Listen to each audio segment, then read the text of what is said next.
আসসালামু আলাইকুম সবাইকে। প্রেম নামের অপবাদ গল্পের 2 নাম্বার পার্ট। তো যারা প্রথম পার্টটি এখনো দেখেননি তারা এখনই দেখে আসুন। তো চলুন আর বেশি কথা না বলে গল্প শুরু করা যাক। জীবনে বন্ধুর খুব প্রয়োজন রয়েছে। একটা মানুষ থাকে যাকে মনের গহীনে স্থান দেওয়া হয়, যে আত্মার সাথে এমনভাবে জড়িয়ে থাকে যাকে ভালোবাসার চেয়েও দামি মনে হয়। ঋতু আজ ভার্সিটিতে যাবে না। সকাল থেকে বারবার ফায়েজের দিকে তাকিয়ে লজ্জায় লাল হয়ে যাচ্ছে। ধ্যান জ্ঞান সবকিছু বাস্তব থেকে দূরে চলে যাচ্ছে। তখন ফায়েজকে বাইকে বসতে দেখে এতটা হ্যান্ডসাম লাগছে। উফ, ঋতুর ভাবনায় বারবার ফায়েজ ভাইয়ের নাম উঠে আসছে। কল করলো গ্রুপে। 5 জনের এই গ্রুপে সবাই যেন এক একটা প্রাণ। ঋতু, নাবিলা, ফারিহা, রুহান আর ঋষি। তারা স্কুল জীবন থেকে ভার্সিটি পর্যন্ত একসাথে রয়েছে। তাদের বন্ধুত্ব দেখলেও প্রাণ জুড়ে যায়। আজকাল এমন বন্ধুত্ব কোথাও দেখা যায় না সচরাচর। 50 সেকেন্ড পর একসাথে কল রিসিভ করলো সবগুলো। তারপর বলল, কি ব্যাপার ঋতু, এই অসময়ে কল রিসিভ করে কথাটি বলল ফারিহা। ফারিহার কথায় রেশ ধরে আবারও বলে উঠলো ঋষি, এই তুই কি আজ ভার্সিটিতে আসবি না? ঋষির কথায় সকলে ঋতুকে পরখ করলো। দেখলো সে বাসার ড্রেস পরা, চোখ মুখ কেমন জানি লাগছে। এদের মাঝে হঠাৎ নাবিলা বলে উঠলো, ঋতু তোকে আজ অন্যরকম লাগছে কেন? রুহান বলল, তোরা এত প্রশ্ন করলে ঋতু উত্তর দিবে কি করে? চুপ কর সবাই, বেশ জুড়ে বলল কথাটি রুহান। ঋতু বলল, আরে শুন, তেমন কিছু না, আজ ভার্সিটিতে যাব না। রুহান বলল, কেন? ঋতু বলল, কাল ফায়েজ ভাইয়া আসছে। ফ্রুকুচকে নাবিলা আবারও জিজ্ঞেস করলো, এ ফায়েজ ভাইয়াটা আবার কে? তার সাথে ভার্সিটিতে যাওয়া না যাওয়ার কি সম্পর্ক রে? ঋতু একটু লজ্জা পেল। যতই হোক ক্রাশ খেয়েছে, তাও নিজের চাচাতো ভাইয়ের উপর, যাকে কিনা আজ প্রথমবার দেখলো। ঋতু বলবে কি বলবে না, এর মাঝে ঋষি বলে উঠলো, এই তুই এত ব্লাশ করছিস কেন? আমতা আমতা করে ঋতু বলল, আই এম লাভ ইয়ার। সবগুলো একসাথে চিল্লাই উঠলো, কি? ঋতু বলল, আরে আস্তে শুন না। এই বলে ঋতু সবাইকে সকাল থেকে ঘটে যাওয়া সব ঘটনা বলল। সব শুনে ফারিহা চ উচ্চারণ করে উঠলো। তারপর বলল, উফ ঋতু, এটা জাস্ট ক্রাশ, কোনো লাভ টাপ না। আর হ্যাঁ, তোর কাজিন, এটার কথা তো কখনো বললি না। ঋতু বলল, আমি নিজেও চিনি না, আজ দেখলাম প্রথমবার, কাল তো দেখা হয়নি। 13 বছর পর দেশে আসছে, এতদিন পড়াশোনার জন্য নাকি বাইরে ছিল। একদমে কথাগুলো বলে শেষ করে দিল ঋতু। এসবের মাঝে হুট করে নাবিলা একটা বেফাস কথা বলে বসলো, হ্যাঁ রে ঋতু, তোর ভাইটা কি দেখতে বেশি হ্যান্ডসাম? না মানে আমি যদি সুযোগ পাই তাহলে একটু লাইন দিব ভাবছি, তোর ভাবি হিসেবে কি মন্দ হবো নাকি? বলে লজ্জায় লাল নীল হওয়ার অভিনয় করতে গিয়ে হঠাৎ মাথায় চোপড় খাওয়ার সব অভিনয় পানিতে চুবিয়ে গেল। পিছন ফিরে দেখে রুহান দাঁড়িয়ে আছে। রুহান বলল, আর কয়েকটা দে ভাই এই পেতনিকে, সারাক্ষণ শুধু লাইন মারার চিন্তা নিয়ে ঘুরে। রাগে রাগে ভাব নিয়ে কথাটি বলল ঋষি। রুহান আর নাবিলা সম্পর্কে ভাই বোন, তারা যমজ। রুহান 2 মিনিটের বড় হলেও বন্ধুত্বের মতো সম্পর্ক তাদের। কিন্তু মাঝে মধ্যে বোনের এমন ছেলেদের দিকে ডেব ডেব তাকিয়ে কমেন্ট করাগুলো পছন্দ না তার, তাই একটু বড় ভাইয়ের মতো শাসন করতে আসে। তবে নাবিলার সাথে ঋষির টম এন্ড জেরির মতো সম্পর্ক হলেও বিপদে ঝাঁপিয়ে পড়তে দুবারও ভাবে না। তাদের ঝগড়া দেখে ভীষণ বিরক্ত ফারিহা। বিরক্ত হয়ে বলে উঠলো, তোরা অফলাইন গিয়ে মারামারি কর, অনলাইনে টাকা খরচ করে তোদের মারামারি দেখার শখ নাই আমার। হঠাৎ ঋষি আর নাবিলা বলে উঠলো, টাকা খরচ করিস নাকি? তোর বাসায় ওয়াইফাই আছে, তাহলে কি কাজে? এদের মধ্যে বেশ মিল। ঋতু এসবে কোনো ধ্যান নেই, সে তার ভাবনায় বেশ মশগুল। এটা লাভ নাকি জাস্ট ক্রাশ বুঝতে পারছে না। ঋতুর ভাবনার মাঝে ফারিহা বলল, এত ভাবিস না, ভালোবাসা হলেও দেখা যাবে। তার চেয়ে বরং তুই ভার্সিটিতে আই, ফুচকা খাবো। কিছুক্ষণ নিজেদের মধ্যে কথা বলে কল কাটলো সবাই। প্রথম ক্লাস মিস তাতে কি, পরের ক্লাস না হয় করবো। কথা না বাড়িয়ে রেডি হতে চলে গেল ঋতু। আর এদিকে মুন আর রিকের আবদার, তারা আজ ফায়েজ ভাইয়ার বাইকে করে স্কুলে যাবে। তারা যেভাবে আবদার নিয়ে বসলো তাতে ফায়েজ ছোট ভাই বোনদের নাও করতে পারছে না। এত বছর পর তাদেরকে কাছে পেয়ে কিছু বলতেও কষ্ট পাবে ভেবে ফায়েজ পড়েছে আজ মহা মুশকিলে। এসবের মাঝে তৌফিক খান করলো দ্বিরুক্তি। তারপর বলল, না মুনমা আর রিক বাবা, তোমরা ছোট, আমাদের অনেক আদরের।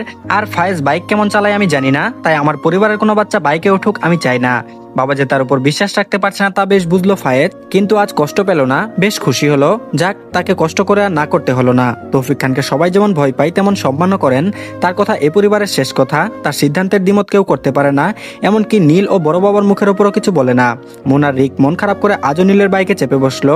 নীল আর দেরি না করে চলে গেল ওদেরকে নিয়ে। এরপর ওখান থেকে সোজা ভার্সিটিতে যাবে। আজ আবার মিটিং আছে, 2 দিন পর নবীনবরণ অনুষ্ঠান, সেখানে কিছু কাজ রয়েছে।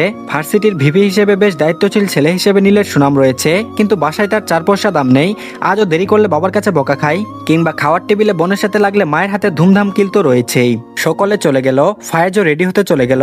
আজ সে প্রথমবার অফিসে যাবে। উজ্জ্বল বেশ খুশি, তার চাপ কমবে। বাবা চাচাদের চাপ কমাতে বেশিরভাগ কাজ সে একা একা করে, তাই আজ থেকে ভাই প্লাস বন্ধু তার সাথে থাকবে, আর কি লাগে। আর এদিকে ফায়েজ উপরে যাচ্ছে রেডি হতে, তখন ঋতু ভার্সিটির জন্য বের হচ্ছিল। ধাক্কা খেতে গিয়েও খেলো না, একটুর জন্য বেঁচে গেল।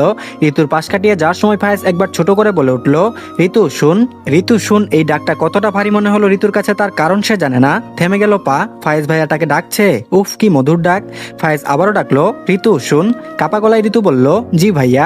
ফায়েজ একবার পরখ করলো ঋতুকে। বেশ সুন্দর একটা ড্রেস পরেছে, নীল হলুদ কম্বিনেশনে ঋতুর ফর্সা শরীর মানিয়েছে।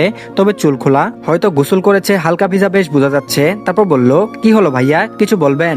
ঋতুর দ্বিতীয়বার ডাকে ফায়েজের ভাবনায় ফাটা পড়লো। তারপর বলল, কোথায় যাচ্ছিস, ভার্সিটিতে? ঋতু বলল, জি ভাইয়া। ফায়েজ বলল, 1 মিনিটে 3বার ভাইয়া ডাকলি, এতদিন ডাকিস নাই বলে কি উসুল করছিস ভাইয়া ডেকে? ফায়েজের কথায় ডেব ডেব করে তাকিয়ে রইল ঋতু। কয়বার ভাইয়া ডাকছে তা খেয়াল করছে, আর কিসের উসুল বুঝতে না পেরে কিছু বলার জন্য মুখ খুলতে যাবে তাকে বাধা দিল ফায়েজ। তারপর বলে উঠল, তোর ছোট মাথায় এসব ঢুকবে না, যা, ভার্সিটিতে দেরি হয়ে গেছে তো তোর, আজ মনে হয় 2টো ক্লাস মিস দিবি। কথা শেষ করে ঋতুকে আরেকটা কথা বলতে না দিয়ে ফায়েজ চলে গেল রুমে, ঢুকে দরজা বন্ধ করে দিল। ঋতু হা করে এখনো তাকিয়ে রইল সেদিকে। ফায়েজ রুমে গিয়ে হেসে দিল। ঋতুর এমন গুলগুল করে চোখ দিয়ে ফায়েজের দিকে তাকিয়ে থাকা তার বেশ ভালো লেগেছে। ইচ্ছে করছে একটু ছুঁয়ে দিই, কিন্তু এসব মাথায় আনলে চলবে না, এখন তাড়াতাড়ি অফিসে যেতে হবে। হঠাৎ নিচ থেকে সিমরান খান বলে উঠল, কিরে ঋতু, দাঁড়িয়ে আছিস কেন, ভার্সিটি যাবি না? ছোট মার কথায় লজ্জায় লাল নীল হওয়ার উপক্রম হলো, তাই দ্রুত চলে গেল করিডোর থেকে।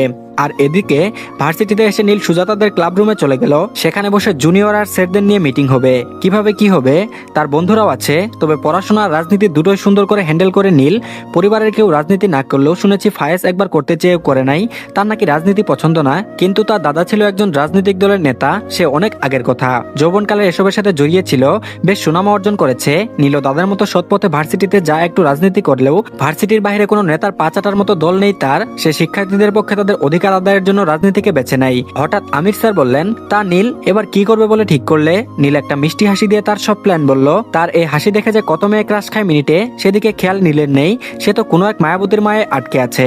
গত বছর একদিন এক লেমন কালারের শাড়ি পরা রমণের ওই কাজল কালো চোখে এমনভাবে আটকে গেছে যে তার আশেপাশে কেউ তার দিকে তাকিয়ে থাকলেও তার কিছু যায় আসে না, কোনো রূপকথার পরি আসলেও সে ওই মায়াবতীর প্রেম ছাড়বে না। ওই চোখে তার সর্বনাশ হোক, এ কামনায় বেঁচে আছে নীল। আর এদিকে ভার্সিটির গেট পার করে সামনে এলো ফারিহা, দ্রুত পায়ে আসতে গিয়ে ধাক্কা খেলো একটা সিনিয়র ভাইয়ার সাথে। পরে যেতে গিয়েও পরে যায়নি একটুর জন্য, পরে গেলে ইজ্জত শেষ হয়ে যেত, তবে দোষ কাউকে দেয়া ঠিক না, তাই নরম সুরে বলল, সরি ভাইয়া। ছেলেটা বেশ কয়েকবার ফারিহাকে দেখলো, বেশ সুন্দর মেয়েটা, মুখের বাঁ পাশের তিলটা না থাকলে বোধহয় এতটা মায়াবী লাগতো না। হেসে জবাব দিল, ইটস ওকে, আমিও তোমায় খেয়াল করি নাই। কথা না বাড়িয়ে সামনের দিকে পা বাড়িয়ে দিল ফারিহা। ছেলেটি আর কিছু না বলে একবার পিছে ফিরে ফারিহাকে দেখলো, তারপর চলে গেল। যেতে যেতে বিড়বিড় করে বলল, মেয়েটা তো দেখতে মাশাল্লাহ, খোঁজ নিতে হয়। ফারিহা বড় মাঠের সামনে আসতে নাবিলা রুহান ঋষিকে দেখতে পেল, দ্রুত সামনে এসে নাবিলার পাশে বসলো। তার একটা গাছের গোড়ায় বসে গল্প করছে। ফারিহা ধপ করে তাদের পাশে বসে পড়লো। ফারিহার দিকে তাকিয়ে ঋষি বলল, কিরে তুই একা, আরেকটা কোথায়? বোতল থেকে কয়েক ঢুক পানি খেয়ে উত্তর দিল ফারিহা। তারপর বলল, জানি না, আসতেছে বলছিল। তাদের কথার মাঝে ঋতু এসে হাজির।